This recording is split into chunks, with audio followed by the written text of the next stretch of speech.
Hello all welcome back to my stories. ఇద్దరి ప్రేమికులకు వాళ్ళ పెద్దవాళ్ళే అడ్డుగా నిలిస్తే వాళ్ళు పడిన కష్టాలేంటి, వాళ్ళు ఎలా ప్రేమని గెలిపించుకున్నారు చెప్పేదే ఈ కథ. పీటల మీద కూర్చొని ఉంది పెళ్లి కూతురు. కానీ తనలో పెళ్లి కూతురికి ఉండాల్సిన సిగ్గు బిడియం లేదు. ఎందుకో చాలా టెన్షన్ పడుతూ ఉంది. బావగారు ఎలా అయినా ఈ పెళ్లి ఆపేస్తా అన్నారుగా, ఇప్పుడేమో పెళ్లి కూడా జరిగిపోతుంది. అసలు ఈయన మనసులో ఏముంది? ఈ పెళ్లి కనుక జరిగిపోతే 4 జీవితాలు నాశనం అయిపోతాయి. ఈ పెళ్లి జరగకూడదు. చూద్దాం బావగారు ఏం చేస్తారు. ఒకవేళ ఆయన లాస్ట్ మూమెంట్ వరకు కూడా పెళ్లి ఆపకపోతే నేనే పీటల మీద నుండి పారిపోతా. ఇలా సాగుతున్నాయి పెళ్లి కూతురి ఆలోచనలు. పెళ్లి కొడుకు కూడా దీర్ఘంగా ఆలోచిస్తూ ఉన్నాడు. పెళ్లి కూతురు వెనుక నిల్చున్న తన అక్క మాత్రం ఆనందపడాలో బాధపడాలో తెలియని సందిగ్ధంలో అలానే నిల్చొని పెళ్లి కొడుకు వైపు దీనంగా చూస్తూ ఉంది. కానీ దూరం నుంచి వీళ్ళ ముగ్గురిని గమనిస్తున్న పెళ్లి కూతురి తల్లి మాత్రం తనలో తాను కన్నింగా నవ్వుకుంటూ ఉంది. ఇలా ఎవరి ఆలోచనలలో వాళ్ళు ఉండగా, బాబు పెళ్లి కూతురి మెడలో తాళి కట్టు అన్న పంతులు గారి మాటతో అప్పటిదాకా ఏదో ఆలోచనలో ఉన్న పెళ్లి కొడుకు పెళ్లి కూతురు వాస్తవంలోకి వచ్చి పెళ్లి కొడుకు పెళ్లి కూతురి వైపు చూశాడు. పెళ్లి కూతురి మొహంలో ఈ పెళ్లి ఎక్కడ జరిగిపోతుందో అన్న కంగారు క్లియర్గా కనిపిస్తుంది. పెళ్లి కూతురు పెళ్లి కొడుకు వైపు ఇప్పుడెలా అన్నట్టు చూస్తుంది. దానికి పెళ్లి కొడుకు చిన్నగా కళ్ళార్పి నేనున్నానుగా అన్నట్టు సైగ చేసి తాలిబొట్టు చేతిలోకి తీసుకొని పెళ్లి కూతురు మెడలో కడుతున్నట్టే పోజ్ పెట్టి అలానే వెనక్కి జరిగి పెళ్లి కూతురు వెనక తన జడ ఎత్తి నిల్చున్న తన అక్క మెడలో తాళి కట్టేస్తాడు. తను అలానే కట్టగానే ఇక్కడ పెళ్లి కూతురు అప్పటిదాకా ఉన్న టెన్షన్ అంతా మర్చిపోయి ప్రశాంతంగా ఊపిరి తీసుకుంటూ ఫైనల్గా తన అక్క ప్రేమ తనకి దక్కింది అన్న సంతోషంలో రాబోయే ఉపద్రవం గురించి మర్చిపోయింది. ఇంకా ఈ పెళ్లి జరిగితే ఎక్కడ తన ప్రేమ తనకు దక్కదో అన్న సందిగ్ధం కూడా తొలగిపోయింది. కానీ ఎవరి మెడలో అయితే తాలి పడిందో తను మాత్రం ఇంకా ఆశ్చర్యంలోనే ఉంది. దక్కదు అనుకున్న ప్రేమ దక్కిందని ఆనందపడాలో లేక చెల్లి పెళ్లి ఇలా పీటల మీద ఆగిపోయింది అని బాధపడాలో తనకు అర్థం కావట్లేదు. తను ఆ సందిగ్ధంలో ఉండగానే పెళ్లి కొడుకు తనతో 7 అడుగులు వేయించేసి నుదుటిన కుంకుమ దిద్దేశాడు. ఇదంతా చూస్తున్న పెళ్లి కూతురి తల్లి మాత్రం అగ్గి మీద గుగ్గిలమవుతూ కోపంగా వీళ్ళ దగ్గరికి వచ్చి పెళ్లి కూతురి అక్క చెంప పగలగొడుతుంది. దీన్ని ఏమాత్రం ఊహించని పెళ్లి కొడుకు పెళ్లి కూతురు ఆమె వైపు కోపంగా చూస్తూ అక్కను కొట్టే రైట్ ఇప్పుడు నీకు అస్సలు లేదు. ఇప్పటికే చాలా చేసావు. ఇంక నువ్వు మా అక్కను ఒక్క మాట అన్నా లేకపోతే తన మీద ఒక్క దెబ్బ పడినా చూస్తూ ఊరుకునేది లేదు. ఎగ్జాక్ట్లీ ఇప్పుడు తను మీ కూతురు కాదు. ఇప్పుడు తను మీ సవితి కూతురు కూడా కాదు, నా భార్య. తనని ఒక్క మాట అన్నా కూడా ఇన్నాళ్ళు పెంచి పెద్ద చేశారు అన్న విషయాన్ని కూడా నేను మర్చిపోవాల్సి వస్తుంది. జాగ్రత్త అని నిప్పులు నిండిన కళ్ళతో అంటాడు. ఆ బెదిరింపుకి ఆమె కొద్దిగా వెనక్కి జంకితే పెళ్లి కూతురి అక్క మాత్రం తననే చూస్తూ ఉండిపోయింది. అలా ఆ మండపంలో ఒకరితో పెళ్లి నిశ్చయమైనా కూడా ఇంకొకరిని పెళ్లి చేసుకున్న ఆ పెళ్లి కొడుకు పేరు సిద్ధార్థ్. తను పెళ్లి చేసుకున్న ఆ అమ్మాయి పేరు హాసిని. ఆ పెళ్లి కూతురు ఎవరితో అయితే సిద్ధార్థ్ పెళ్లి జరగవలసి ఉందో ఆ అమ్మాయి పేరు హన్సిక. అసలు ఏంటి వీళ్ళ కథ? ఎందుకు సిద్ధార్థ్ ఇలా పీటల దాకా వచ్చిన పెళ్లిని అలా ఆపేసి ఆ అమ్మాయిని కాకుండా తన అక్కను పెళ్లి చేసుకున్నాడు? ఇదంతా మనకు తెలియాలి అంటే మనం ఒక 6 నెలలు వెనక్కి వెళ్లాల్సి ఉంటుంది. సరిగ్గా 6 నెలల క్రితం హైదరాబాద్లో ఒక డూప్లెక్స్ హౌస్లో ఒక పెద్ద బెడ్రూమ్లో ఆదమర్చి నిద్రపోతున్నాయి 2 శాల్తీలు. వీళ్ళు నిండా ముసుగు కప్పుకొని పొద్దున్న 8 గంటలైనా కూడా చుట్టూ స్పర్శ లేకుండా నిద్రపోతున్నారు. అందులో వాళ్ళ బెడ్ పక్కనే ఉన్న ఫోన్ అదే పనిగా మోగుతూ ఉంటే ఆ చప్పుడుకి కొంచెం డిస్టర్బ్ అయిన హన్సిక తన కళ్ళను అటు ఇటు తిప్పుతూ అక్క, ఒసే అక్క, నీ పక్కనున్న టేబుల్ మీద నీ ఫోన్ మోగుతుందే, దాన్ని ఆపేయి ప్లీజ్, నాకు నిద్రొస్తుంది అని తన మీద నుండి కొంచెం కిందికి జారిన దుప్పటిని మళ్ళీ మీదకి కప్పుకుంటూ అంది. ఆ మాటకి హాసిని కూడా కొంచెం విసుగ్గా అలానే కళ్ళు మూసుకొని తన పక్కనే ఉన్న టేబుల్ మీద చేయి పెట్టి ఫోన్ కోసం వెతుకుతూ ఉంటుంది. అలా వెతుకుతున్న హాసిని ప్రయత్నం ఫలించి తన చేతికి ఫోన్ తగిలి అందులో ఉన్న అలారం నీలాగే కళ్ళు మూసుకొని ఆపేసి తను కూడా మళ్ళీ అలాగే కళ్ళు మూసుకొని పడుకుంది. వీళ్ళిలా ప్రశాంతంగా పడుకొని ఉండగానే వీళ్ళ గదిలోకి తను కంచు కంఠంతో ఎంట్రీ ఇచ్చింది సూర్యకాంతం. హన్సిక కన్న తల్లి, హాసినికి సవితి తల్లి. అబ్బబ్బా ఏం పిల్లో! ఈ పిల్ల పొద్దెక్కి ఇంతసేపైనా దున్నపోతులాగా ఆ నిద్ర చూడు. ఓసే హాసిని, హాసిని లేవే అనుకుంటూ లోపలికి వచ్చేసరికి హన్సిక, హాసిని ఇద్దరు ఒకరి మీద ఒకరు కాళ్ళు చేతులు వేసుకొని మొహం నిండా దుప్పటి కప్పుకొని పడుకొని ఉన్నారు. వీళ్ళిద్దరికీ ముసుగు ఉండటం వల్ల హన్సిక ఎటు ఉందో హాసిని ఎటు ఉందో తెలియక తికమక పడుతూ చిన్నగా మంచానికి ఒక సైడ్గా వెళ్ళి చిన్నగా ఒకరి మొహం మీద ముసుగు తీసి చూస్తే తనే హాసిని. ఇంకా హాసిని ఇటు ఉంటే అటు హన్సిక ఉందని అర్థం చేసుకొని హన్సికకు ఎటువంటి ఇబ్బంది కలగకుండా హాసిని మొహం మీద నీళ్లు కొట్టేసరికి హాసిని ఉలిక్కిపడి నిద్రలేచింది. అలా సడన్గా నిద్రలేచేసరికి కొంచెం కంగారుగా మొహం మీద పడిన నీళ్లను తుడుచుకుంటూ ఎదురుగా అమ్మోరులా ఉన్న సూర్యకాంతాన్ని చూస్తూ ఏమైంది పిన్ని, సడన్గా నిద్రలేపావు? ఆ మాటకి సూర్యకాంతం కోపంగా చూస్తూ టైం ఎంతే సూర్యకాంతం కోపానికి కొంచెం దర్చుకొని కంగారుగా తన పక్కనే టేబుల్ మీద ఉన్న ఫోన్ తీసుకొని హడావిడిగా టైం చూస్తూ, అది పిన్ని 8:30 అవుతుంది పిన్ని. మరి ఇంతసేపైనా లేవకుండా ఏం చేస్తున్నావే? ఆడపిల్లలు ఎక్కడైనా ఇంతసేపు నిద్రపోతారా అని కోపంగా అని, లేచి ఫ్రెష్ అయ్యి మీ నాన్నకి టిఫిన్ చేసి నీ ఆఫీస్ వర్క్ మొదలుపెట్టు. హాసిని తడబడుతూనే అలాగే పిన్ని అని హడావిడిగా లేస్తూ ఉంటుంది. కానీ సూర్యకాంతం అరుపులకి మెలకువ వచ్చిన హన్సిక అప్పుడు నిద్రలేస్తూ, ఏంటి మమ్మీ పొద్దు పొద్దునే నీ గోల? అప్పటిదాకా హాసిని ఉరిమురిమి చూస్తున్న సూర్యకాంతం హన్సిక అలా అనగానే నార్మల్ అయిపోయి, అదేమీ లేదు హన్ను, నువ్వు నిద్రపో, డిస్టర్బ్ అయిందా, సారీ నాన్న అని తనతో ప్రేమగా అంటుంది. దానికి హాసినికి కూడా కొంచెం బాధ అనిపించినా కూడా అది బయటకు తెలియనివ్వకుండా బెడ్ మీద నుండి దిగబోతూ ఉంటే హన్సిక తనని పట్టుకొని ఆపేసి, నువ్వు ఆగక్క, ఏంటమ్మా నువ్వు రాత్రి 2:30 దాకా తనతో ఆ డొక్కు మాలలు కట్టించే పని చేపించి ఇప్పుడు తన నిద్ర కూడా పూర్తి కాకుండానే లేపేస్తున్నావేంటి? తనేమో 2:30కే పడుకున్నా కూడా 6 నిద్ర లేవాలి. కానీ నేనేమో 10 గంటల దాకా పడుకున్నా నన్నేమో ఏమీ అనకుండా పడుకోబెడతావా? బాగుందమ్మా బాగుంది. తను ఈరోజు కిందకి రాదు. నువ్వు రమ్మని పిలిస్తే ఇప్పుడే ఇంట్లో నుంచి నేను వెళ్ళిపోతా అనగానే సూర్యకాంతం కంగారుగా, నువ్వెందుకు వెళ్తావు హన్ను? అయినా నువ్వెక్కడికి వెళ్ళడానికి వీల్లేదు. అలాగైతే నేను ఈ ఇల్లు వదిలి పారిపోకూడదు అనుకుంటే ఇప్పుడు నన్ను మా అక్కని ఇలాగే వదిలేసి నువ్వు కిందికి వెళ్ళిపో. మళ్ళీ మధ్యాహ్నం దాకా మా రూమ్ వైపుకు రాకు, సరేనా? సూర్యకాంతం ఎక్కడ హన్సిక నిజంగానే ఇల్లు వదిలి వెళ్ళిపోతుందేమో అనుకుని హాసినిని కోపంగా చూస్తూ వెళ్ళిపోతుంది. ఇలా సూర్యకాంతం రూమ్ నుండి బయటికి వెళ్ళగానే హాసిని హన్సిక భుజం మీద ఒకటిచ్చి, ఏంటే అమ్మతో అలా నా మాట్లాడేది? పాపం పిన్ని ఎంత ఫీల్ అయిందో నువ్వు అలా అనేసరికి. హన్సిక హాసిని కొట్టించోట రుద్దుకుంటూ, నీకు అందరి ఫీలింగ్స్ కావాలి, అందరి బాధలు కావాలి, వాళ్ళు నిన్ను పట్టించుకోకపోయినా పర్లేదు, అయినా ఎందుకక్క అమ్మ నీ మీద అంత పెత్తనం చెలాయిస్తూ ఉన్నా కూడా భరిస్తావు? ఒక్కసారి ఎదురు తిరగవచ్చు కదా. తప్ప హన్సిక, అలా అనకూడదు. ఎంత కాదన్నా తను మనకు అమ్మ.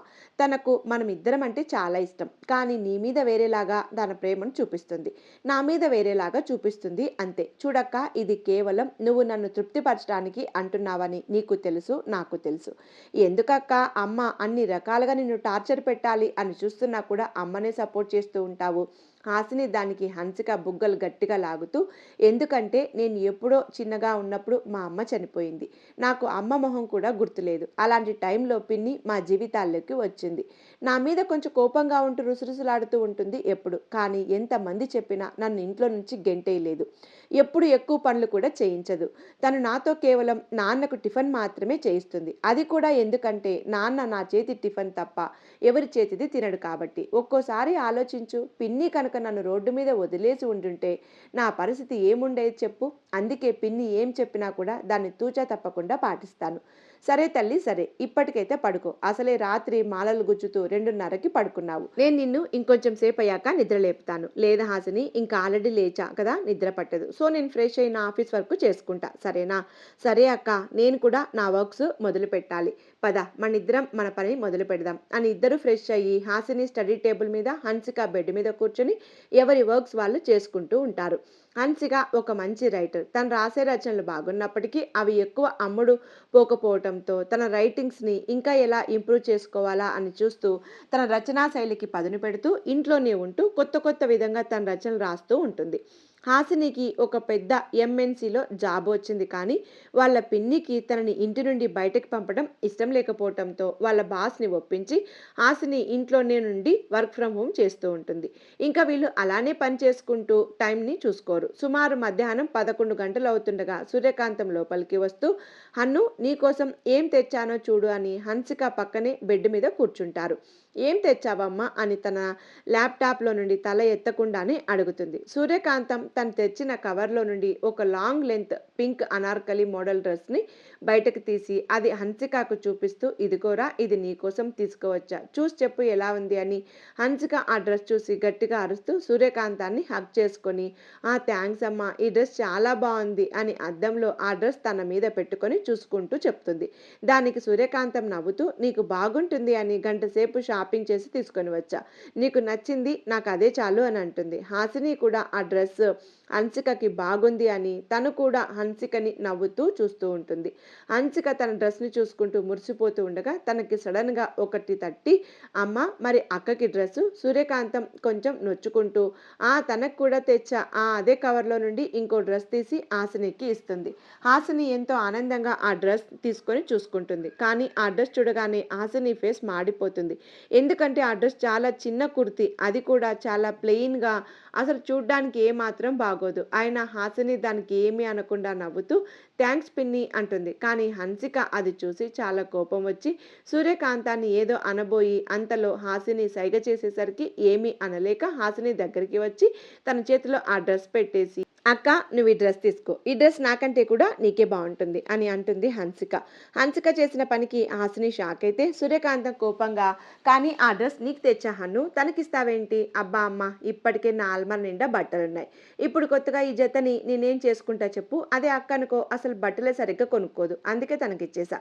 ఇంక సూర్యకాంతం ఏమీ మాట్లాడలేక చిన్నగా హన్సికతో "హన్ను నీకొక మంచి సంబంధం వచ్చిందిరా. నిన్ను వాళ్ళు చూసుకోవటానికి రేపొస్తున్నారు." ఆ మాటకు హన్సిక ఇంతెత్తున లేస్తూ "ఏంటమ్మా నువ్వు నాకిప్పుడే పెళ్లి వద్దని చెప్పా కదా! మరి ఏంటి నువ్వు పెళ్లి మ్యాచెస్, పెళ్లి చూపులు అంటూ? అయినా హాసిని అక్క నాకంటే పెద్దది కదా! ముందు తన పెళ్లి కదా చేయాల్సింది. మరి నా పెళ్లి ఎందుకు చేస్తున్నారు?" అని సూర్యకాంతం మీద అరుస్తూ ఉంటుంది. దానికి ఈసారి సూర్యకాంతం ఏమాత్రం తగ్గకుండా "చూడు హన్ను ఈసారి నువ్వేం చెప్పినా నేను ఆగేది లేదు. ఈ పెళ్లి చూపులు జరగాల్సిందే. అబ్బాయి పేరు సిద్ధార్థ్. ఈ మధ్యే ఒక స్టార్టప్ కంపెనీ పెట్టాడు. అది కూడా సక్సెస్ అయ్యింది. మంచి అబ్బాయి, మంచి ఫ్యామిలీ. స్థిరచర ఆస్తులు కూడా బానే ఉన్నాయి. రిజెక్ట్ చేయడానికి అసలు ఆస్కారమే లేదు. ఇంక హాసిని పెళ్ళంటావా? ఎప్పుడు ఎవరికి ఏం చేయాలో నాకు బాగా తెలుసు.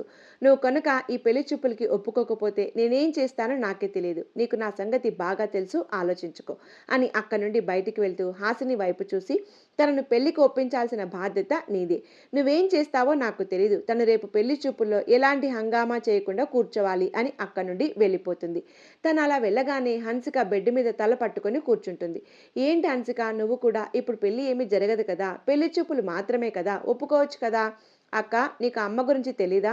కాలికేస్తే మెడకు వేసి, మెడకు వేస్తే కాలికేసి ఏదో ఒకటి చేసి ఈ సంబంధం నాకు అంటకట్టేస్తుంది. ఇప్పుడు పెళ్లి చూపులే అంటుంది. కానీ మనందరినీ మ్యానిప్యులేట్ చేసేసి పెళ్లి చేయించేస్తుంది. అలా ఏమీ జరగదులే హన్సిక నువ్వు కంగారు పడకు. అయినా ఎందుకు పెళ్ళంటే నీకంత భయము? కొత్తగా అడుగుతున్నావేంటక్కా? నీకు తెలుసు కదా నా లవ్ గురించి. వాడు అన్యాయం అయిపోతాడక్కా. మరి అలాంటప్పుడు పిన్నికి తనని పరిచయం చేసి మీ ఇద్దరి పెళ్లికి రూట్ క్లియర్ చేసుకోవచ్చు కదా! నేను అదే అన్నా అక్క వాడితో. కానీ వాడేమో మంచి జాబ్ తెచ్చుకొని అప్పుడు ఇంట్లో వాళ్ళని మీట్ అవుతా అంటున్నాడు. ఇప్పుడు నేనేం చేయాలి చెప్పు?" "ఏం వర్రీ అవ్వకు హన్సిక. కేవలం పెళ్లి చూపులేగా. రేపు మనం ఏదో ఒకటి చేద్దాం కానీ ముందైతే సమీర్‌కి ఫోన్ చేసి విషయం చెప్పు. ఆ వెధవకి ఇప్పుడు నేను ఫోన్ చేసినా అసలు ఎత్తడక్క. నేను చెయ్యను. మళ్ళీ ఇదేంటే చెయ్యకపోతే తనకెలా తెలుస్తుంది? ఏమైనా కానీ అక్క నేను వాడికి ఫోన్ చేయను.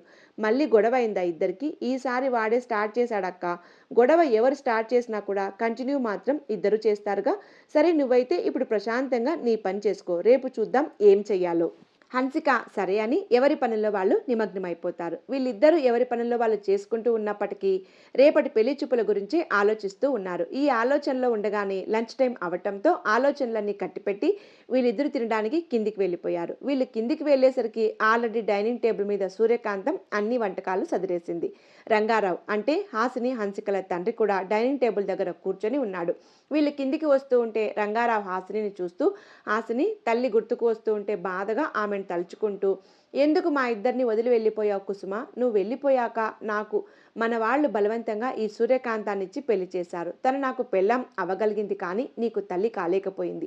అది అంత బాధ పెడుతున్నా కూడా ఎలా ఇంత సహనంగా ఉండగలుగుతున్నావు తల్లి" అనుకుంటూ ఉండగానే హాసిని, హన్సిక వాళ్ళు కిందికి వచ్చేయటంతో ఆ ఆలోచనలు వదులుకొని టేబుల్ మీద పెట్టినవి చూస్తూ ఉండగా సూర్యకాంతం బయటికి వస్తూ "చీచి ఏం పిల్లో ఏమో కనీసం వంటలో కొంచెం హెల్ప్ చేయాలి అని కూడా లేదు. ఏమే హన్సిక అలా లేట్‌గా రాకుండా కొంచెం తొందరగా వచ్చి నాకు పనుల్లో హెల్ప్ చేయొచ్చుగా." సూర్యకాంతం అలా అంటుంటే హన్సికకి కోపం వచ్చి "చూడమ్మా నువ్వు మాటి మాటికి అక్క మీద ఇలా నోరు పారేసుకోవడం ఏం బాలేదు. అలా అంటే నేను కూడా హెల్ప్ చేయలేదు కదా! మరి నన్నెందుకేమి అనట్లేదు నువ్వు? తననే ఎందుకు మాటి మాటికి అలా అంటున్నావు? నేనిప్పటికే చాలా సార్లు చెప్పాను. మళ్ళీ చెప్తున్నా. అనవసరంగా అంటే అక్క మీద అలా అరవకు. ఇంకో విషయం, ఇంకోసారి ఇలా నువ్వు కనుక అక్క మీద అరిచావే అనుకో, తల్లివి అని కూడా చూడకుండా జైల్‌లో వేయించేస్తా చెప్తున్నా. హన్సిక అలా సూర్యకాంతాన్ని బెదిరిస్తుంటే అప్పటిదాకా సూర్యకాంతం మాటలన్నీ విన్నప్పటికీ తను ఏమీ చేయలేకపోతున్నాను అనే బాధలో ఉన్న రంగారావు గారికి కొద్దిగా ఊరట లభించింది. ఆయన హన్సికనే చూస్తూ "నువ్వు ఒక్కదానివి చాలురా బంగారం, హాసినిని జాగ్రత్తగా చూసుకోటానికి. నీలో నీ తల్లి గడుసుదనం వచ్చినా తను చెడు బుద్ధి మాత్రం రాలేదు. ఒక రకంగా అది ఆ మాత్రం ఆగుతుంది అంటే కేవలం నీ వల్లేరా. ఒక రకంగా నేను చేయాల్సిన పనిని నువ్వు చేస్తున్నావు. మీరిద్దరూ ఎప్పటికీ ఇలానే ఉండాలి" అనుకుంటూ ఆయన తన ప్లేట్‌లో అప్పటికే సూర్యకాంతం ఫుడ్ పెట్టేయడంతో అది తింటూ ఉంటారు. హన్సిక మాటలకి సూర్యకాంతం హాసినిని మనసులోనే తిట్టుకుంటూ చూస్తానే చూస్తా ఎన్ని రోజులు నా కూతురు నిన్ను కాపాడుకుంటూ ఉంటుందో. ఒక్కసారి దాని పెళ్ళైపోయి ఇక్కడి నుండి వెళ్ళిపోయాక అప్పుడు నీ పని నేను చూసుకుంటా. ఇంకా అలా అందరూ తినేసి ఎవరి రూమ్స్‌కి వాళ్ళు వెళ్ళిపోగా సూర్యకాంతం మాత్రం తన కూతురు ఒప్పుకుంటుందా లేదా అన్న సందిగ్ధంలోనే ఉండిపోయింది. పైకి వెళ్ళాక మళ్ళీ హన్సిక తన బ్లాగ్‌లో స్టోరీ రాయడం మునిగిపోయింది. హాసిని చిన్నగా తన పక్కన కూర్చొని హన్సిక అది మరి పెళ్లి చూపులు సంగతి ఏం చేశావురా? అబ్బా! పెళ్లి చూపులకి నేను ఒప్పుకుంటున్నారులే అక్క. ఇప్పుడు నేను ఒప్పుకోకపోతే మన అమ్మ ఆ గుండమ్మ కథలోని సూర్యకాంతంలాగా చెలరేగిపోయిద్ది. అందులోనూ నన్ను ఏమీ చేయలేక నీ మీద పడుతుంది. థాంక్స్ బంగారం. మరి సమీర్ సంగతేంటే? ఓహో! నేను కేవలం పెళ్లి చూపులకి ఒప్పుకున్నా. పెళ్లికి కాదు. రేపు పెళ్లి చూపులకి వచ్చిన వాడు ఎలాగో ఒంటరిగా మాట్లాడాలంటాడు కదా! అప్పుడు నేను వాడికి మా ప్రేమ విషయం చెప్పేసి పెళ్లి జరగకుండా ఆపేస్తా. ఒకవేళ ఒప్పుకోకపోతే ఏం చేస్తావురా? ఏముంది వాడి పీక మీద కత్తి పెట్టి ఒకవేళ నన్ను పెళ్లి చేసుకుంటే ఫస్ట్ నైట్ రోజే పాలల్లో విషం కలిపి చంపేస్తా అని చెప్పడం. ఆ మాట విన్నాక కూడా ఎవ్వడూ పెళ్లి చేసుకోడు అని నవ్వుతుంది. హాసిని కూడా నవ్వుతూ మెంటల్ దానా సమీర్ ఎలా భరిస్తున్నాడే నిన్ను? అసలు నేను వాడిని ఎలా భరిస్తున్నానో నీకేం తెలుసక్కా అని తల పట్టుకొని సరే సరే మన ముచ్చట్లు తర్వాత పెట్టుకుందాం కానీ ముందు మన వర్క్స్ కంప్లీట్ చేసుకుందాం. మళ్ళీ రేపు ఈ పనులతో బిజీగా ఉంటాం కదా! అందుకే ఈరోజు అన్ని పనులు చేసుకుందాం. ఇంక వాళ్ళు ఎవరి పనులు వాళ్ళు చేసుకుంటూ ఉంటారు. అలా ఆ రోజు వీళ్ళకి యథావిధిగా గడిచిపోయింది. నెక్స్ట్ డేనే పెళ్లి చూపులు కావడంతో ఆ ఇల్లంతా సందడి సందడిగా ఉంది. సూర్యకాంతం తెగ హడావిడి పడిపోతూ రంగారావు గారికి పనులు పురమాయిస్తూ మధ్య మధ్యలో హాసినిని తిడుతూ ఇల్లంతా తిరిగేస్తూ ఉంటుంది. వంటకాలన్నీ తయారు చేసేసి హాల్‌లో కొంచెం కొత్త పూలతో డెకరేషన్ చేసి ఇంట్లోని కర్టెన్స్ మార్పించేసి టైం చూసేసరికి పెళ్లి వాళ్ళు వచ్చే టైం అవుతూ ఉండటంతో హాసినిని పిలిచి "హాసిని ఒసేయ్ హాసిని ఇంక నువ్వు పైకెళ్ళి మీ చెల్లిని రెడీ చేసి నువ్వు కూడా రెడీ అవ్వు. ఈ కింద పనులన్నీ నేను చేసుకుంటూ ఉంటా. ఇంకా ఈ పనులు ఎప్పుడవుతాయో ఏంటో" అని కంగారు పడిపోతూ ఉంటే "పిన్ని నువ్వేం కంగారు పడకు. అన్ని పనులు అయిపోయాయి. ఇంక నన్నంటావా నేను ఎప్పుడో రెడీ అయిపోయా. జుట్టు వేసుకోవడం మాత్రమే మిగిలి ఉంది. హన్సిక గురించి కూడా నువ్వేం వరీ అవ్వకు. నేను చూసుకుంటాను. సరే సరే నీకు నచ్చినట్టు చేసుకో" అని హాసినిని పైకి పంపించేస్తుంది. హాసిని పైకి వచ్చేసరికి హన్సిక ఇంకా బెడ్ మీద అలా ఆదమరచి నిద్రపోతూ ఉంటుంది. హన్సికను లేపుతూ "హన్సిక లేవరా ఈరోజు నీ పెళ్లి చూపులని గుర్తుందా? నీకు తొందరగా లేవరా? అబ్బా ఆ పెళ్లి చూపులేవో నాకు నచ్చి చేసుకుంటున్నట్టు మాట్లాడుతున్నావేంటక్క? అసలు నేను ఈ పెళ్లి చూపులకు రావడమే ఎక్కువ. ఇంక పొద్దున లేచి హడావిడి పడిపోతూ రెడీ అవ్వాలా చెప్పు? అదంతా నాకు తెలియదు. ముందు నువ్వు రెడీ అవ్వు. అక్కడ పిన్ని తెగ కంగారు పడిపోతుంది" అని హన్సికని బలవంతంగా బాత్రూంలోకి తోసేసి తను ఫ్రెష్ అయ్యి రాగానే తనకు చక్కగా చీర కట్టి దానికి మ్యాచింగ్ కమ్మలు, చైన్, గాజులు అన్నీ సెట్ చేసి తన జడను చక్కగా కొంచెం బన్ తీసి మిగతా జుట్టంతా లూజ్‌గా వదిలేసి ఒక పక్కకి వేసి తన చీర కుంచులు సదురుతూ ఉండగా బయట ఏదో కారు వచ్చిన శబ్దం వినిపిస్తే హాసిని ఎక్సైటింగ్‌గా కిటికీ దగ్గరికి పరుగున వెళ్లి కిటికీలో నుంచి చూసేసరికి పెళ్ళికొడుకు వాళ్ళ కారు తమ ఇంటి ముందు ఆగి ఉంది. అందులో నుంచి పెళ్ళికొడుకు అప్పుడే దిగి ఇంటిని, ఆ వాతావరణాన్ని పరిశీలిస్తూ ఉన్నాడు. అలా పరిశీలిస్తున్న తను అనుకోకుండా హాసిని ఉన్న కిటికీ వైపు చూశాడు. ఒక్క క్షణం అలానే తనని చూస్తూ ఉండిపోయాడు. పింక్ చుడీదార్‌లో అసలు ఏమాత్రం మేకప్ లేకుండా జుట్టంతా కొప్పులా చుట్టేసి, చేతిలో దువ్వెనతో చాలా ఆనందం, ఆశ్చర్యం ఇంకా ఎన్నో భావాలతో తననే చూస్తూ కనిపించింది హాసిని తనకి.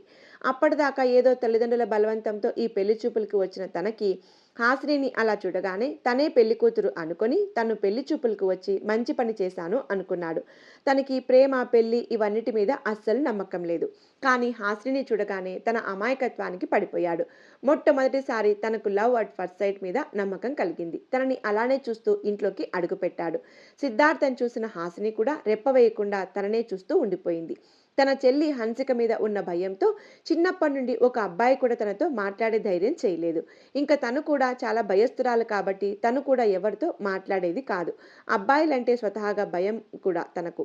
కానీ ఎందుకో తనకు సిద్ధార్థ్ చాలా నచ్చాడు. కానీ వెంటనే తన చూపులకు వచ్చిన పెళ్ళికొడుకు అని గుర్తు చేసుకొని వెంటనే లోపలికి వెళ్ళిపోయి మళ్ళీ హన్సికని ఒకసారి పూర్తిగా చూసేసి చిన్న చిన్న మార్పులు చేసి లైట్‌గా మేకప్ కూడా చేసి తనని చూస్తూ పర్ఫెక్ట్, చాలా చాలా అందంగా ఉన్నావు.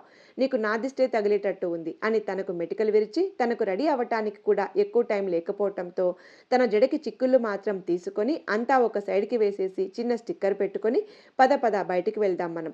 హన్సిక బయటికి వెళ్ళటానికి బయటికి రాబోయే అంతలోనే తనకు సమీర్ నుండి కాల్ రావటంతో అక్క నాకు సమీర్ నుండి కాల్ వస్తుంది. నువ్వు వెళ్ళు. నేను మాట్లాడి వచ్చేస్తాను. కానీ హన్సిక పెళ్లి చూపులు. అబ్బా ప్లీజ్ అక్క ప్లీజ్ నేను వచ్చేస్తాను వెళ్ళు. ఇది మారదు అనుకొని హాసిని తన రూమ్ నుండి కిచెన్‌లోకి వెళ్ళిపోయింది. ఈలోగా పెళ్లి వాళ్ళు హాల్లోకి రాగానే సూర్యకాంతం వాళ్ళని సాదరంగా ఆహ్వానించి వాళ్ళని సోఫాలో కూర్చోబెట్టింది. వాళ్ళు కూడా నవ్వుతూనే సూర్యకాంతంని అనుసరిస్తూ సోఫాలో కూర్చొని ఇల్లంతా పరిశీలిస్తూ ఉన్నారు. కానీ సిద్ధార్థ్ మాత్రం హాసిని ఎప్పుడు వస్తుందా అని తన కోసమే చూస్తూ ఉన్నాడు. వీళ్ళంతా సరదాగా మాట్లాడుకుంటూ ఉండగానే హాసిని ఒక ట్రేలో టీ ఇంకా స్నాక్స్ పెట్టుకొని నవ్వుతూ హాల్లోకి వస్తుంది. తనని చూడగానే సిద్ధార్థ్ ఆనందంగా నవ్వుతూ తననే చూస్తూ ఉన్నాడు. హాసిని చాలా సింపుల్గా ఉన్నా చూడ్డానికి చాలా అందంగా ఉంది.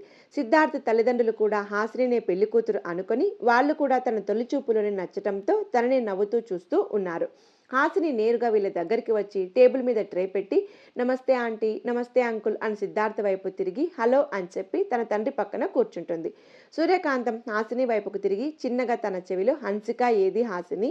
హాసిని కూడా అంతే చిన్నగా తనకు ఒక ఇంపార్టెంట్ కాల్ వచ్చింది పిన్ని, తనది మాట్లాడి వస్తాను అని చెప్పింది.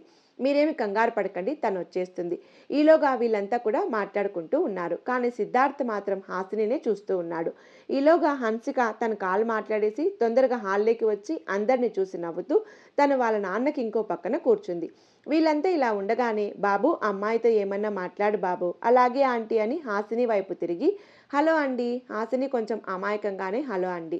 మీరు ఎంతవరకు చదువుకున్నారు? హాసినికి ఏమీ అర్థం కావట్లేదు. పెళ్ళికొడుకు తనతో ఎందుకు మాట్లాడుతున్నాడు? అయినా కూడా ఆ కన్ఫ్యూజన్‌లోనే ఎంఏ ఫిలాసఫీ చదివానండి. Nice special course. ఇంతకీ మీ హాబీస్ ఏంటి? ఆ ప్రశ్నకి హాసినికే కాదు సూర్యకాంతం ఇంకా రంగారావు కూడా అయోమయంగానే ఉంది. పెళ్లి కూతురు హన్సిక అయితే సిద్ధార్థ్ హాసినితో మాట్లాడడం, ఇంకా హాసిని కూడా కొంచెం ఇబ్బంది పడుతూనే అది బుక్ చదవడం, మ్యూజిక్ అండ్ కుక్క పిల్లలతో ఆడుకోవటం అని చెప్తుంది.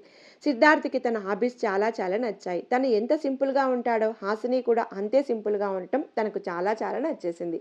కానీ ఇదంతా చూస్తున్న హన్సిక మాత్రం మనసులోనే తీర్మార్ డాన్స్ వేస్తూ ఉంది. ఎందుకంటే సిద్ధార్థ్ హాసినిని ఇష్టపడుతున్నాడు అని తనకు అర్థమైపోయింది. ఇంకా తను ఈ పెళ్లి చెడగొట్టడానికి ఎలాంటి ప్లాన్స్ వేయవలసిన అవసరం లేదని తను చాలా ఆనందంగా ఉంది. అందులోనూ సిద్ధార్థ్ గురించి తను రాత్రే రీసెర్చ్ చేయడంతో తను చాలా మంచివాడు అని తెలిసి హాసిని లైఫ్ కూడా సెట్ అయిపోతుంది అని తనకు అనిపిస్తుంది. వీళ్ళు ఇలా ఉండగానే సిద్ధార్థ్ హాసినితో ఇంకా ఏదో అనబోయే అంతలో సూర్యకాంతం మాట్లాడుతూ బాబు నువ్వు హాసినిని ఎందుకు ఈ ప్రశ్నలు అడుగుతున్నావు బాబు. ఈ మాటకి సిద్ధార్థ్ ఇంకా తన తల్లిదండ్రులు షాక్ అవుతూ అదేంటి వదిన గారు, మీరేగా వీడిని పెళ్లి కూతురుతో మాట్లాడమంది. వాడు మాట్లాడుతుంటే ఇప్పుడు మీరెందుకు ఇలా అడుగుతున్నారు? సూర్యకాంతం ఆ మాటకు నిర్ఘాంతపోయి కానీ నేను మాట్లాడమంది మా చిన్న కూతురైన హన్సికతో. తనే పెళ్లి కూతురు అని హన్సిక వైపు చూపించి సూర్యకాంతం తను మా పెద్ద కూతురు హాసిని అని హాసినిని చూపిస్తూ అంటుంది. ఆ మాటతో సిద్ధార్థ్‌కి పెద్ద షాకే తగిలింది. తను ఇప్పటిదాకా మౌనంగా తన మనసులోనే ఆరాధించిన తన చెలి పెళ్లి కూతురు కాదు అని తెలిసి సిద్ధార్థ్‌కి చాలా బాధగా ఉంది. తను కనీసం ఈ పెళ్లిని దారి వెయ్యలేడు. ఎందుకంటే రే సిద్ధార్థ్ రేపు నీకు పెళ్లి చూపులు రా. ఇప్పటిదాకా 4 పెళ్లి చూపులు చెడగొట్టావు. ఇది మాత్రం చెడగొట్టకురా. నీకు దండం పెడతాను. ఆ దేవుడి దయ వల్ల నీ పెళ్లి ఒక్కటి జరిగితే నాకు అదే చాలు. అమ్మా ఏంటి పెళ్లి పెళ్లి అని ఒకటే చంపుతున్నారు. అసలు ఎందుకు మీరు నా పెళ్లికి అంత తొందర పడుతున్నారు? మీకు చెప్పా కదా నాకు నచ్చిన అమ్మాయి కనిపిస్తే పెళ్లి చేసుకుంటా అని. అయినా కూడా ఏంటి ఇలా నా వెనక పడుతున్నారు? అసలు ఇప్పటికి 4 పెళ్లి చూపులకి వెళ్ళాం. ఒక అమ్మాయి కూడా నా టేస్ట్‌కి తగ్గట్టు లేదు. అసలు ఒక్కొక్కరు ఒక్కొక్క నమూనాలమ్మా. వీటన్నిటి వల్ల నేను విసిగిపోయాను. ఇప్పుడు మళ్ళీ ఈ అమ్మాయి ఎలా ఉంటుందో ఏమో. నాకొద్దమ్మా. ఈ పెళ్లి చూపులు ఇంక నా వల్ల కాదు. అలా అంటావేంట్రా? ఇలా అంటేనే నీ పెళ్లి ఎప్పుడవుతుంది చెప్పు? మాకు మాత్రం ఉండదా? నీ పెళ్లి చూసి నీ పిల్లల్ని ఎత్తుకోవాలి అని నీకు మామూలుగా చెప్తే లాభం లేకుండా అయిపోయిందిరా. ఇప్పుడు వెళ్ళే అమ్మాయి గురించి ఎంక్వైరీ చేశాం. అమ్మాయి చాలా మంచిదంట్రా. అందుకే నువ్వు ఈసారి తనని పెళ్లి చేసుకోవాల్సింది అంతే. కానీ అమ్మా నా మీద ఒట్టంతే. నువ్వు ఈ పెళ్లి చేసుకోకపోతే నేను చచ్చిపోయినట్టే. ఇంకా ఆ మాటకి సిద్ధార్థ్ ఏమీ అనలేక అసహనంగానే ఓకే ఫైన్ మీకిష్టం వచ్చినట్టు చేసుకోండి అని అక్కడి నుండి వెళ్ళిపోతాడు. అదంతా గుర్తు చేసుకుంటూ సిద్ధార్థ్ బాధగా నేను తనని పెళ్లి చేసుకోవాలా? తప్పదా? అనుకుంటూ హన్సికని చూస్తూ ఉంటాడు. హన్సిక చూడ్డానికి చాలా అందంగా ఉంటుంది. చెప్పాలంటే హాసిని కంటే కూడా. కానీ సిద్ధార్థ్ మనసులో హాసిని అంటే ఎనలేని ప్రేమ ఏర్పడేసరికి హన్సికని పెళ్లి చేసుకునే ఉద్దేశంతో చూడలేకపోతున్నాడు. ఇంకా తర్వాత అంతా పొడి పొడిగానే హన్సికతో మాట్లాడుతూ ఉన్నా కూడా హాసినినే చూస్తూ ఉన్నాడు. హన్సిక ఇదంతా గమనించి ఎలాగైనా హాసినిని సిద్ధార్థ్‌ని కలపాలి అని డిసైడ్ అవుతుంది. ఇలా ఆ రోజు అలా ఆ పెళ్లి చూపులు గడిచిపోతాయి. పెళ్ళికొడుకు వాళ్ళు వెళ్తూ వెళ్తూ వదిన గారు మీరు మీ అభిప్రాయం తొందరగా చెప్పాల్సిన అవసరమే లేదు. కొంచెం టైం తీసుకొని మీ అమ్మాయికి నచ్చితేనే ఓకే చెప్పండి. మీ మీద ఎలాంటి ఫోర్సు లేదు. మేము కూడా మా అభిప్రాయం వెంటనే చెప్తామని నవ్వుతూ అక్కడి నుండి వెళ్ళిపోతుంది. సిద్ధార్థ్ కూడా వెళ్తూ వెళ్తూ హాసినిని చూస్తూ ఉంటాడు. హాసినికి సిద్ధార్థ్ చూపులు తెలుస్తూనే ఉన్నాయి కూడా. మళ్ళీ ఈ విషయం తన పిన్నికి తెలిస్తే పెద్ద రాద్ధాంతం చేస్తుంది అని చూసి చూడనట్టు వదిలేస్తుంది. ఈ పెళ్లి చూపుల తర్వాత సిద్ధార్థ్ హాసిని ఎలా కలుసుకున్నారు, సిద్ధార్థ్ హాసినికి తన ప్రేమను ఎలా తెలియజేశాడు అనేది వచ్చే కథలో షేర్ చేస్తాను. ఇది ఇవాల్టి కథ. ఈ కథ మీకు నచ్చిందని అనుకుంటున్నాను. కథ నచ్చితే లైక్ చేయడం, ఛానల్ సబ్స్క్రైబ్ చేయడం మర్చిపోవద్దు. కథను లాస్ట్ వరకు విన్నందుకు ధన్యవాదాలు. వచ్చే కథతో మళ్ళీ కలుద్దాం.